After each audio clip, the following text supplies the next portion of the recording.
Olá, qual a qualidade do alimento que chega na sua mesa?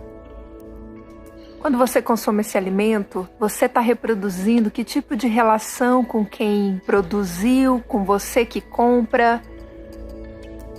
Ou seja, que relação social acontece aí e que relação que se estabelece e que é reproduzida com o meio ambiente? Você já parou para pensar sobre isso?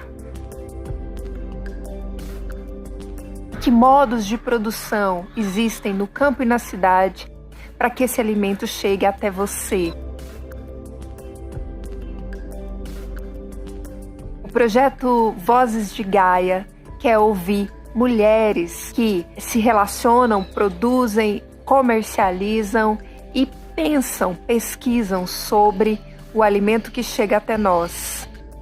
São cosmovisões sobre a agroecologia, a agrofloresta, numa perspectiva da inclusão e da saúde, feita por mulheres que se relacionam com a terra, seja produzindo, seja pensando-a de uma maneira solidária e harmônica.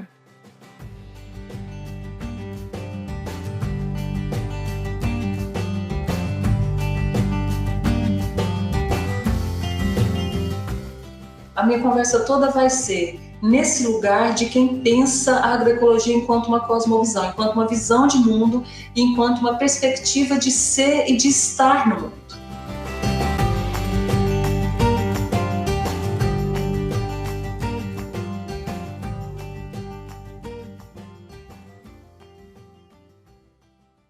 Olá, hoje nós estamos aqui com a Dinalva Donizete Ribeiro. A Dinalva é nossa convidada no encontro de hoje e ela é geógrafa, tem mestrado e doutorado com ênfase em geografia agrária e pós-doutorado em ciências sociais com ênfase em sociologia rural. A Dinalva também tem uma experiência de vida muito, muito interessante, porque ela nasce numa família camponesa, né, e vive em diversas comunidades camponesas, então todo esse repertório acadêmico que ela construiu tem como base essa vivência também com a terra como camponesa. Seja muito bem-vinda, Dinalva, aqui no nosso bate-papo. E eu vou passar a palavra para você, começando a perguntar para você já sobre a ideia de agroecologia, agrofloresta, produção orgânica. Muitas vezes a gente confunde esses termos. Quem nos assiste, as pessoas em geral, não entendem a diferença dessa terminologia. Você poderia explicar assim, o que significa a agroecologia, a agrofloresta e produção orgânica, para ficar um pouco mais fácil para quem nos assiste? Oi, Lara. Obrigada pelo convite para estar com vocês, conversando sobre esses temas todos que me são tão caros, são muito preciosos para mim. A agroecologia, às vezes ela aparece como uma ciência, a agroecologia enquanto ciência é pautada dessa forma pelos pesquisadores, pelas pesquisadoras, às vezes ela aparece como uma técnica, e eu lido com a agroecologia como uma cosmovisão. Eu e outras pesquisadoras, outros pesquisadores. Eu lido com a agroecologia enquanto uma cosmovisão. É uma visão de mundo, é uma percepção de mundo, é uma percepção da lida com a natureza e é uma percepção de como que a gente se coloca nessa relação com a natureza, com as outras pessoas, com o alimento, com a produção, com o solo, com a água e assim por diante. A minha conversa toda vai ser nesse lugar de quem pensa a agroecologia enquanto uma cosmovisão, enquanto uma visão de mundo, enquanto uma perspectiva de ser e de estar no mundo. Eu parto do pressuposto de que a agrofloresta e a agricultura orgânica, para ficar nesses dois aspectos que você menciona, são técnicas. São técnicas. Eu posso usar várias técnicas dentro de um processo produtivo agroecológico.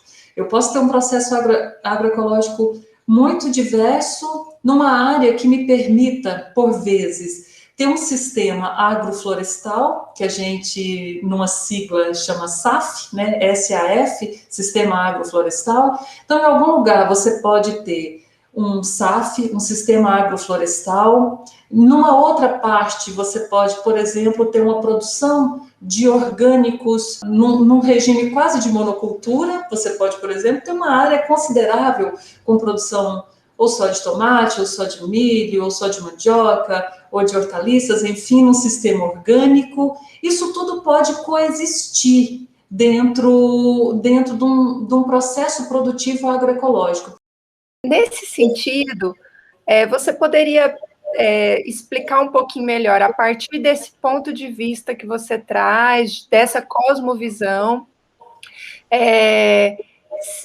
o que é diferente a partir dessa cosmovisão, em termos assim daquele do sujeito que vai consumir esse produto, por que para essa pessoa conhecer essa cosmovisão, consumir um produto dentro dessa cosmovisão seria vantajoso ou seria diferente, para não colocar juízo de valor? Quando a gente pensa, né, do ponto de vista da agroecologia e age do ponto de vista da agroecologia, no conjunto das relações que são consideradas, que nós mencionamos há pouco, está também a relação com quem consome, a relação com quem compra, a relação com quem come aquilo que é produzido.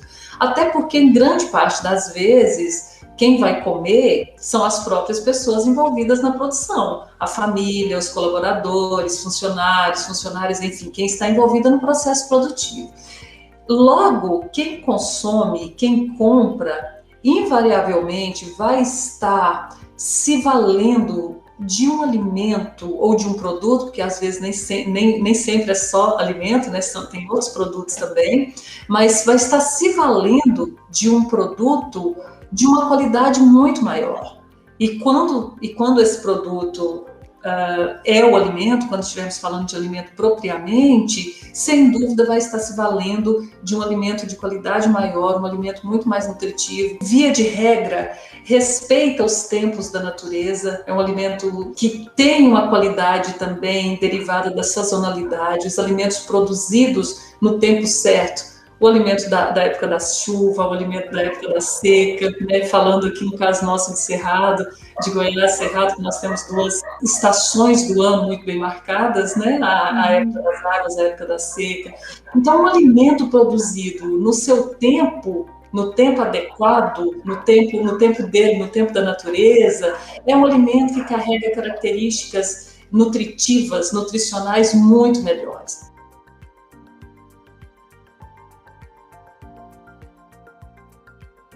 Tem um aspecto também que é desse lugar, dessa dimensão. Quando alguém compra, quando alguém consome algo que é produzido nessa perspectiva agroecológica, é alguém que também é minimamente provocado a sair de uma zona de conforto, é alguém que é convidado a pensar uma outra cosmovisão, um outro lugar no mundo, uma outra forma de se relacionar com o seu corpo, com a sua comida, com as cores, com a textura, com o trabalho, com a renda, né? Com o trabalho de quem está no campo, com a renda de quem está no campo. Então, também enlaça o consumidor, a consumidora, para um outro lugar de reflexão também sobre o seu lugar no mundo. Embora essa pessoa talvez esteja na cidade, numa metrópole, não necessariamente vá se relacionar lá no campo com o processo produtivo. Então, uma cosmovisão agroecológica, ela envolve todos esses aspectos da terra, do solo, da água, das pessoas, dos animais, das sementes, dos vegetais, de quem planta, de quem come, as estratégias de comercialização, a relação com os mercados. É algo muito mais amplo do que uma técnica, a meu ver, do que uma técnica propriamente, e também, a meu ver, é algo muito mais amplo do que uma ciência. Por isso beira essa dimensão de cosmovisão. A agroecologia, a gente pode dizer que, enquanto cosmovisão e também enquanto técnica, ela é capaz de produzir, assim, sem agrotóxicos? Refletindo sobre os rumos que nós damos, né, para as nossas relações enquanto sujeitos, enquanto seres na sociedade humana, a tendência é que a gente vá buscando cada vez mais autonomia nos processos e que a gente vá cada vez mais também pensando a consequência das nossas ações e das nossas escolhas, o rebatimento, né, das consequências das nossas escolhas para o restante da sociedade. Então, quando a gente olha dessa forma, cada vez menos a gente quer um alimento de qualidade baixa, de qualidade inferior, e um alimento que contenha traços que possa gerar problemas de saúde, que possa gerar complicadores físicos por conta dos resíduos químicos, né, que os agrotóxicos deixam. Logo, quando a gente está falando dessa cosmovisão agroecológica, a gente pensa, do ponto de vista da técnica, muito mais numa transição agroecológica, que é quando as pessoas que vão sendo contaminadas e contagiadas por essa outra dimensão, né, essa outra forma de ver e de se posicionar no mundo e no processo produtivo, essas pessoas vão fazendo esse caminho de transição. E aí tem uma coisa que é muito importante a gente pontuar. Nem tudo que é orgânico é agroecológico, e o contrário também é verdade. Nem tudo que é agroecológico é orgânico. Vou tratar essas duas questões. Vou começar pela primeira que eu pontuei. Nem tudo que é orgânico é agroecológico. Nós temos experiências muito consolidadas no Brasil e no mundo de produção orgânica certificada, devidamente certificada, com selo, autorizada para comercialização como produto orgânico, mas que não carrega em si um processo agroecológico, em alguns casos. Se a gente for verificar o processo produtivo, por exemplo, nas fazendas, a gente vai encontrar exploração de mão de obra, trabalho insalubre, remuneração abaixo do que deveria. A gente vai encontrar um alto grau de uso de material plástico derivado de petróleo, que compromete em algum nível a sustentabilidade daquele processo.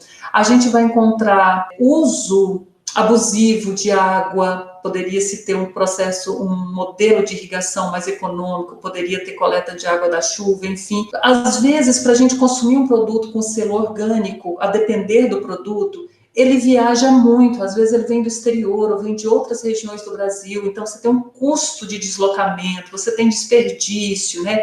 Isso tudo não desqualifica esse produto enquanto orgânico, muito pelo contrário, é um produto certificado e corretamente certificado, ele é orgânico. Mas o processo dele não é agroecológico, porque ele não considera outras dimensões nas relações humanas, nas relações sociais, nas relações de trabalho, na relação com a terra. Às vezes a gente identifica simplesmente uma substituição de insumos. Você tira o insumo químico, né, os agrotóxicos, adubos, enfim, todos os insumos químicos, e coloca um insumo que não é de síntese química, que tem origem orgânica. Mas o processo produtivo segue muito parecido com o processo anterior. Monocultura, extensas áreas plantadas, cultivadas com uma única espécie, que nós sabemos que compromete muito a sociobiodiversidade de um determinado território, enfim, nem tudo que é agroecológico é orgânico também, porque às vezes, a depender da estrutura de uma unidade produtiva, da forma como aquele grupo ali, a família, empresários, seja lá quem for, né, a pessoa que é proprietária daquela área, responsável por aquela área, a depender de como ela vinha produzindo, a depender de como ela estava lidando com o solo, ela não consegue imediatamente mudar tudo que ela vinha fazendo e ir para um parâmetro agroecológico e orgânico de um minuto para o outro. Então, a gente lida com essa dimensão da transição agroecológica, até que aquele espaço entre num processo de equilíbrio com a biodiversidade que está ali, com todos os insetos, com todos os fungos, com todas as espécies vegetais, com todas as sementes, né? E isso tudo vai entrando num processo de equilíbrio até que as coisas se estabilizam e fiquem organizadas, né? Tem um outro argumento que eu acho que é muito corriqueiro, para quem nos assiste provavelmente já ouviu falar sobre isso, que esse tipo de produção agroecológica, até por todos os detalhes, né, que ela envolve, ela assim seria um tipo de produção mais adequado para ou para subsistência e para pequenas propriedades, ou para uma comercialização ali mais local. Nesse sentido, a gente pode pensar que isso corresponde à realidade, assim, e por que, né, que corresponde? Pois é, essa questão ela é muito interessante, porque ela toca num outro aspecto que tem a ver com a nossa cultura alimentar, né, que tem a ver com o fato do nosso paladar, assim como os nossos corpos foram disciplinados, né, foram roubados de nós mesmas, principalmente de nós mulheres, né, assim como os nossos corpos, os cabelos, enfim, tudo isso foi roubado e disciplinado, o nosso paladar, o nosso gosto, o sabor que a gente aprecia também foi roubado de nós e também foi disciplinado. Então, a gente vive um momento que ele é muito interessante, porque como a gente tem uma rede de possibilidade de deslocamento físico, seja dos produtos ou de deslocamento de informações e de conceitos e de experiências por meio de toda a virtualidade que está posta, esse contexto nosso disciplinou o nosso gosto e o nosso paladar. Mas hoje isso está muito sofisticado. Logo, nós temos uma alimentação extremamente pobre e limitada. Nós consumimos os mesmos alimentos todos os dias. E nós temos uma estrutura mundial, a qual a gente dá o nome de impérios agroalimentares, que são pouquíssimas empresas, pouquíssimas empresas que, se a gente for pegar os rótulos dos alimentos que a gente compra no supermercado, for ver a origem dele, for ver quem produziu e for ver aquela marca que supostamente produziu, a quem ela pertence e depois a quem ela pertence, a gente vai chegar em 4 grandes multinacionais que produzem, ou que pelo menos processam, não que produzem, mas que processam e comercializam o que a gente come. E aí tem toda uma campanha, tem todo um projeto mesmo político, midiático, econômico para disciplinar os nossos gostos. Então, a gente fica com a impressão de que a gente não pode sobreviver com alimento produzido localmente, porque a gente não vai conseguir comer na mesma quantidade e exatamente aqueles alimentos que estão disponibilizados no mercado, que é para os quais o nosso gosto está extremamente disciplinado.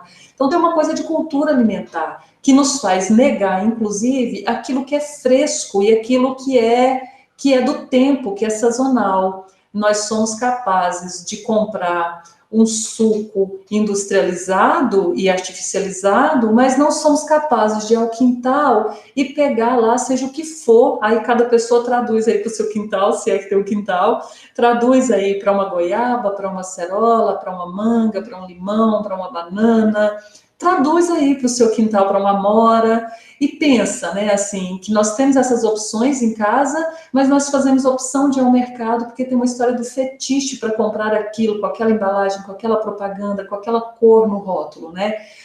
Aí nós tendemos a dizer que uma produção agroecológica não é capaz de alimentar o mundo. É porque nós comemos em demasia derivados de um único produto. Por exemplo, trigo. Do ponto de vista técnico, é perfeitamente possível produzir no sistema agroecológico e alimentar com qualidade e em quantidade mais pessoas do que são alimentadas hoje por outros modelos. Mas e daí essa conversa também com quem consome, porque quem consome também precisa ser chamado a repensar esse seu lugar de estar a serviço dos impérios agroalimentares. Agora, é natural que, se nós estamos falando de uma produção diversificada, porque o processo produtivo agroecológico, ele é diversificado por natureza, por essência. E se a primazia, né, também, uma das primazias é é um alimento fresco e de maior qualidade e mais diverso, é natural que esse produto, que esse processo envolva os mercados mais próximos, aquilo que a gente chama de mercados curtos, porque é muito difícil você acessar uma pessoa, né, que produz, acessar um mercado longo, e aí quando eu estou falando de mercado longo, eu estou dizendo assim, para exportação ou acordos de comércio que estão muito distante do seu local de produção, no nosso caso aqui de Brasil, por exemplo, no outro estado, se você não tem uma produção em escala, porque o mercado, e aí isso é uma regra de mercado, né? A gente vai pensando assim no contexto, no nosso contexto socioeconômico do modo de produção capitalista, então existem regras de mercado, e uma das regras de mercado é regularidade e quantidade. Então, você não vai conseguir garantir um lugar seguro e contínuo no mercado se você não oferecer as garantias que você vai conseguir entregar regularmente, em tal momento, em tal data, em tal período, e aquela quantidade negociada, combinada, né? Por isso, o processo produtivo convencional, ele faz uso, né, ele lança mão de muitos produtos de síntese química, né, de agrotóxicos, de adubos e tal, porque ele precisa garantir a entrega daquilo que foi negociado, por exemplo, numa bolsa de mercado futuro no ano anterior, antes de se plantar. Então, ele não pode ter o risco de não entregar aquilo que já foi negociado. E aí ele precisa garantir isso com todo, digamos assim, o cabedal técnico, químico, mecânico e biológico que existe. E aí sim você pode fazer compromissos com os mercados longos, sejam nacionais, sejam internacionais. Agora, num processo agroecológico, a intenção não é fazer uso de nada químico, nem agrotóxico, nem adubo, nada disso. Os mercados curtos e próximos são os mercados mais apropriados, porque você consegue entregar considerando a sazonalidade e considerando o volume produzido, porque como você produz muita coisa juntos, tem uma semana que talvez você tenha muita abóbora, tem um momento que talvez você tenha muito feijão, mas você não vai desrespeitar o tempo da natureza e plantar num momento, por exemplo, que exigiria muita irrigação, simplesmente para garantir a sua fatia de mercado, porque você tem a consciência de que, a depender da época do ano, se você investir muito em irrigação, você compromete os cursos hídricos, você compromete o abastecimento de água de quem está mais adiante, porque você vai retirar muita água de um determinado curso d'água, de um rio, de um ribeirão. É um pouco antagônica, são cosmovisões diferentes. Você está pensando em uma produção, uma cosmovisão direcionada para mercado, para o alimento ser mercadoria e produzir capital. Essa é uma cosmovisão. E a cosmovisão da agroecologia não é essa, não é produzir mercadoria, é produzir comida, é garantir um abastecimento local, é garantir o abastecimento da família, é garantir um equilíbrio, garantir relações, né, mais harmônicas, mais verdadeiras, mais intensas, mais próximas, né? Eu queria que você comentasse um pouquinho mais essa perspectiva da agroecologia em relação aos recursos hídricos, né? A gente sabe, por exemplo, que existem plantações diversas, especialmente nesse modelo agronegócio, que acabam com a água de comunidades inteiras em nome da plantação, né? Na perspectiva da agroecologia, isso não faz muito sentido, não é? Sim, não faz muito sentido, porque é essa outra dimensão, né, de um cuidado que envolve também um cuidado com as pessoas de uma dada comunidade, né, não só o cuidado no processo produtivo em si, mas em todas as relações que envolvem ali uma comunidade. E água é algo muito sério, né, assim, a forma como a gente tem visto o mau uso e o desperdício de água é algo muito sério, é algo muito grave. A gente tem acompanhado algumas pesquisas, algumas disputas, né, algumas disputas territoriais mesmo, assim, que envolvem água Brasil afora. O Brasil tem muito pivô, né? Assim, tem regiões do Brasil, como aqui essa região de Goiás, que divide com Minas, aquela região de Cristalina em Goiás, e aí na divisa do outro lado, sendo Minas, é a região de Unai. Ali é uma região que tem muitos pivôs, e muitos. Se você pega uma imagem aérea ou passa por ali, né, a imagem aérea é melhor, você consegue ter uma visão mais ampla, mas passando, viajando, você anda tempos muito longos, assim, em lavouras que são irrigadas por pivô, e isso implica em um uso intenso da água pelo ano todo, né? Você tem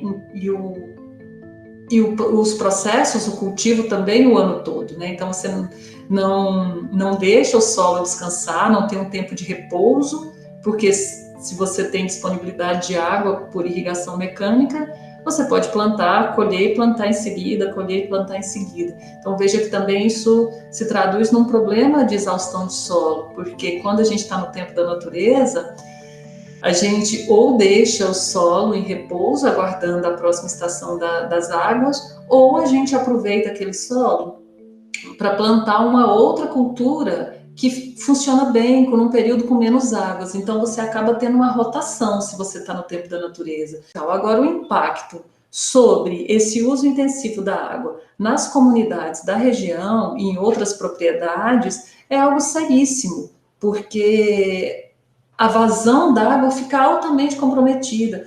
E na agroecologia, do contrário, como a perspectiva é perseguir um equilíbrio, e aí eu digo perseguir porque nem sempre se chega, porque as coisas se desequilibram, né? É tudo muito dinâmico, é ter um movimento constante, mas pelo menos a intenção é perseguir um equilíbrio maior, perseguir relações mais éticas, menos antropocêntricas também, né? Observando outros elementos para além do elemento humano, né? Então, como o objetivo é perseguir esse equilíbrio, perseguir um respeito, né, coletivo e pelo coletivo, não é comum a gente ver esse uso abusivo de água, esse desrespeito com o solo, esse desrespeito com as espécies nativas, com os animais nativos e até mesmo com os animais domésticos. Então, não é comum. Não que isso não ocorra. É muito provável que se a gente for vasculhar, assim, Brasil afora, todas as experiências, que a gente vai se deparar com isso também. Mas, por exemplo, em processos agroecológicos, né, em casas, propriedades, enfim, sítios, é muito comum a gente ter a fossa de evapotranspiração, que a gente fala TEVAP, né, que é uma fossa que a gente cultiva bananeiras nela, né, que você faz toda uma estrutura com câmaras com pneu, brita, areia, e aí aquela própria estrutura recicla todos os resíduos que vieram do sanitário do banheiro da casa, né? E ali você pode plantar bananas, né? Por conta da estrutura do caule, enfim, você vai colher uma banana completamente segura, né? Mas dessa forma você suprime aquilo que a gente chama de fossa negra, que é essa fossa comum. Estou dizendo isso porque no campo a gente não tem a estrutura de tratamento de esgoto, nem na cidade a gente tem por completo, quiçá no campo. Então, aí uma fossa como essa, a gente elimina a fossa que a gente chama da fossa negra, que está sempre infiltrando os resíduos e vai contaminar o lençol freático, que vai contaminar os rios da mesma forma. Então, veja, aí a gente tem um cuidado com a água. É muito comum a gente ter em sítios, em comunidades que também são guiadas pela agroecologia, é muito comum a gente ter coleta de água da chuva e a construção das caixas quase sempre pela técnica do ferro-cimento, e ali acumula-se 60 mil litros d'água, 70 mil litros d'água, a depender do sítio da comunidade, são várias caixas com 50, 60 mil litros d'água de capacidade cada uma. Então, se você coleta bastante água no período de chuvas intensas, como nós tivemos agora, né? Março foi um ano que choveu muito, a gente garante água para irrigar por um bom período aqui nessa época que se inicia agora da seca. Então você precisa bombear menos água dos cursos do rio, do ribeirão, enfim, do que tem ali, ou mesmo de poço artesiano. Então veja que é comum na agroecologia essas outras técnicas, além da agrofloresta, que é uma técnica da produção orgânica, além dessas técnicas que envolvem o processo produtivo de plantio e de trato animal, né, da produção animal e vegetal em si, somam-se outras técnicas, às quais a gente dá o nome de tecnologias sociais, que são tecnologias criadas e adaptadas e experimentadas para tornar o sistema mais sustentável, um sistema mais autônomo, um sistema que tem autonomia com a água, com a produção de comida, com a produção dos insumos biológicos, né? São muitos insumos biológicos também para dar conta de combater os comilões, né, que vão para comer as hortas, enfim, as lavouras, né? Então veja que é um conjunto de técnica. Por isso essa dimensão da agroecologia enquanto cosmovisão, não é uma técnica em si para produzir, não tem como ensinar uma técnica em si. Existem várias técnicas que no conjunto dão o tom de uma vida, de uma proposta que a gente poderia dar o nome de agroecologia.